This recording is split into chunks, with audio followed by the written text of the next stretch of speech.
Let's move to another talk given by Karel Císař. Karel Císař is a professor of philosophy at the Academy of Art, Architecture and Design in Prague. He received his PhD at the philosophy department at the Faculty of Arts at the Charles University. His main concern is avant-garde photography and contemporary art, as may be visible at the exhibition Figures and Prefiguration, held at the Prague City Gallery at the moment. In his lecture, Karel Císař will focus on Běla Kolářová and her cycle called Alphabet of Things. Last year, Karel Císař co-organized an exhibition of Běla Kolářová at Raven Row in London, which may be somehow connected to this talk. It's not exactly correct, I have to say. Okay. Could you hear me? Yeah. The material I'm going to present was written in occasion of the recent exhibition of Běla Kolářová at Raven Row, which was co-curated by Marie Klimešová, Czech curator, and Alice Motar, French curator of the institution. And I'm going to present excerpt of the longer essay I just written on that occasion. I'd like to extend my gratitude to organizers of this panel for the opportunity to present it in Prague for the first time. It's my great pleasure, and I hope that the paper will be once published even in Czech. I'm going to read the paper because I'm quite nervous now. Because at the audience there is a specialist in Běla Kolářová work who made the breakthrough of Běla in the Western Hemisphere. So I'm a little bit scared right now, so I'm going to read the paper. Yeah? In a rare self-reflective statement written in '68, Běla Kolářová looks back on a key moment in her artistic career, describing how in early '61 she came across a statement claiming that entire world had already been photographed. This proved to be a turning point in her career, as it encouraged her concentrate on a small functional objects, a world which, up to that point, had been largely neglected by photography. At the same time, it could be argued that several of the street photographs from her 57 series children games foreshadow this interest in what I propose to call the marginal. One of these images you could see on the presentation. Turning her attention to the peripheral subject of the children from the suburbs, Kolářová carefully avoids Cartier-Bresson logic of climax, and instead brings into the focus the invisible correlations between the time and space, trajectory and distance, speed and rhythm, as you could see on the image with the kids jumping the rope. When comparing, for instance, the photograph of children skipping with a rope on the figure number 1, to a photogram from her series Radiograms of Circle from '62, a striking formal similarity between these two seemingly unrelated works emerge. Both the documentary on the left and the abstract on the right foreground the trajectory of unfinished movement. For this very reason, they ultimately resist any categorization by genre, while simultaneously challenging the assumingly stability of the visual world. Both photographs are documentary, insofar as they are authentic recordings of the real world, but the underlying formal principles transform them into the abstract images that reveal its hidden aspects.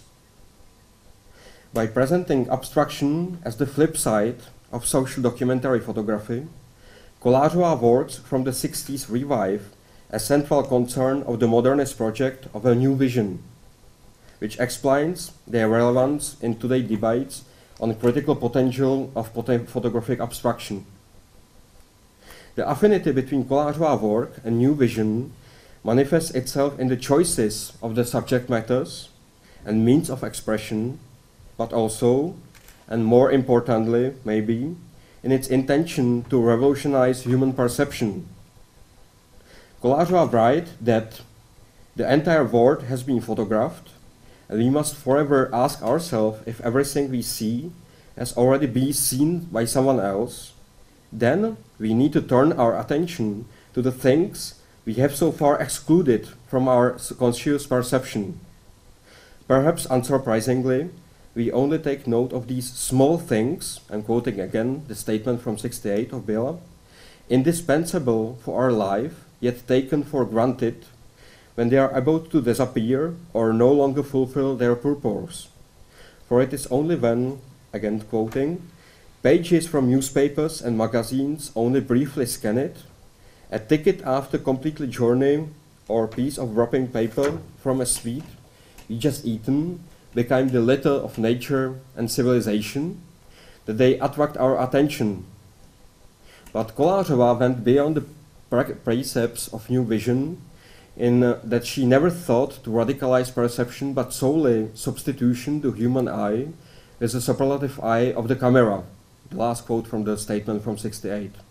Clearly, these little petty objects need to be recorded in a different way, which takes the greatest advantage of their insignificance, of their ragged, torn and used up condition.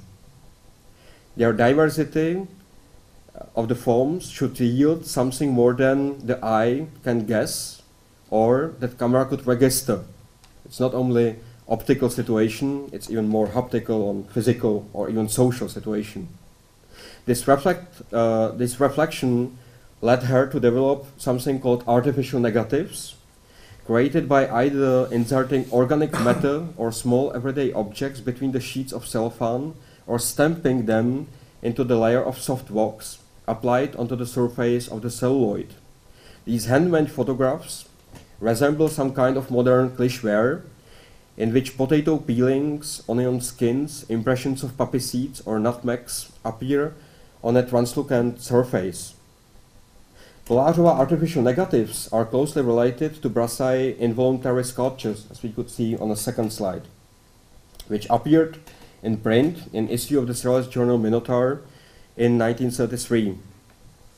Both open up a path towards an intensified experience of form, but rather than mere optical representation of objects, they are near haptic incarnations of the morphology of texture, which offered up for our intimate contemplation. The weave of piece of cloth or the veins on a leaf in Kolářová artificial negatives and resulting photograms transcend the boundaries between the organic and the inorganic. Echoing Rosalind Krauss's deconstructivist reading of Brassai work, they are not so much interpretation of reality than presentation of that very reality is configured or coded or even written, making visible something, as Krauss called, automatic writing of the word. Or, in George Didier Iberman anthropological conception, Brassai invisible sculptures, we could see on the left, constitute, I'm quoting Didier Iberman here, a repertory of forms emerging directly from involuntary or rather automatic contact.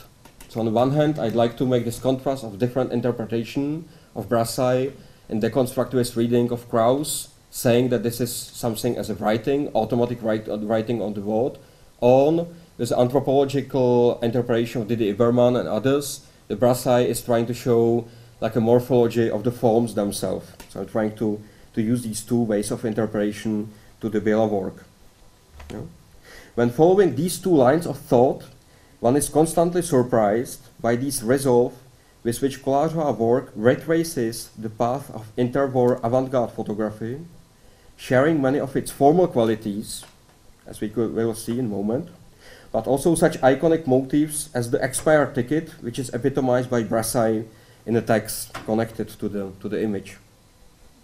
Among her work inviting a deconstructivist reading are those based on a repetitive accumulation of elements, such as poppy seed, bits of steel of wool or bristles, and those based on textural materials such as potato peelings or onion skins.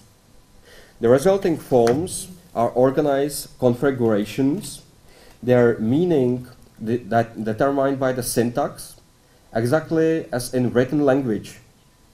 It is therefore no coincidence that some of the titles of the works, such as Signs or Unknown Writing, refer explicitly to the language. The syntactic effect is further emphasized by use of the grid achieved through the use of paraffin or varnish, which maintains the separate fragments in a state of exteriority to each other, as we could see on another slide. This is the detailed image of artificial negatives on its own. This is not a print of artificial negative, but artificial negative created from this little piece on its own. Hopefully it's visible. The object itself is really small like this, I think, or really, really tiny, as we could see in installation view before. However, the strongest incentive for a deconstructivist approach is provided by the dual nature of her artificial negatives, which act simultaneously as matrices for the production of positive photographic copies and as original in their own. So this is the original display. Kolářová thus calls into the question the boundaries between the organic and inorganic, the original and the copy, the positive and the negative. The idea that syntax is here understood here in both spatial and temporal sense is perhaps best demonstrated by the fragments of the wristwatch in the expanded time from 61, which are separated from each other in space and time, since they cannot be grasped in all once. Moreover, as little of nature of civilization, they are the residue of the past process, on that has already taken place, and it's only implicitly present in the image. This brings us to the conception of anthropology of image as a second strategy which I could propose to apprehend the Kolářová work. You could see another slide that will support this anthropological reading. Besides the expanded time, which is the artificial negative and the print of it we will just see, the most interesting works for this analysis are unraveled threads or shards of glass, because they represent objects that have been broken up into the pieces while pointing to the cause of their destruction. You could see that these watches has been destructed, so the process we are seeing at the end are sort of like relating to things that happened before, as we could see with Walter Benjamin and others. All these are something as contact images, if I'll use the phrase of Didier Bellman, images which, in the understanding of an anthropology of the image, are symptoms of unconscious human activity. Particularly significant here are the cocks and the springs of the wristwatch in expanded time, as they demonstrate the inherent link between the processes of destruction and knowledge. As Walter Benjamin and later Didier Bellman are saying, it's not mere accident that when the kids want to understand how the time is working, so they are just destroying the lock, they are destroying the clock, and they are destroying the running the time, but they understand something that is inside. Yeah. Broadly speaking, let me say, Kolářová work brings to the fore the relationship between the contingent aggregate of the fragments and the necessary synthesis of the parts, while pointing out the possibility of the seamless transition from one into the other. We can ascertain that Kolářová was aware of this relationship from the fact that the common denominator in her work is the reversibility of order and disorder. Disorder as something that is organized, for example, at the collages and at the assemblages, and disorder is quite visible at the artificial negatives themselves. The premises of her work must therefore be sought even before Brassai, possible in Karl Blossfeld's portfolio Art Forms in Nature. Like Brassai, Kolářová shares with Blossfeld an interest in the microscopic details of photographic enlargement, which she uses to shatter our confidence into the visual world. Kolářová and Blossfeld also have in common the project of the sprawling visual atlas that puts the transition between the organization and disorganization in a wider context. Kolářová and Blossfeld also have in common the project of this organization, disorganization. From the photographs of Kolářová, first sole exhibition in '66 at the Gallery na Karlově náměstí in Prague, it appears that many of her works were presented as diptychs or groups whose meaning derive equally from the work's individual inner syntax and the larger outer structure of the series or sequences thus created. This arrangement reflects both Blossfeld's atlas and the work of many conceptual artists from the 60s, while also highlighting Kolářova's interest in the kaleidoscopic nature of morphogenesis and its dialectical relationship between the emerging from the formlessness and objects collapsing onto themselves. I'll just skip part of the paper and go to the end. The series of radiograms of circles, which will be the, these are the actual alphabet of the things, and we are going to the last slide, which is the second one, I trust. Yes.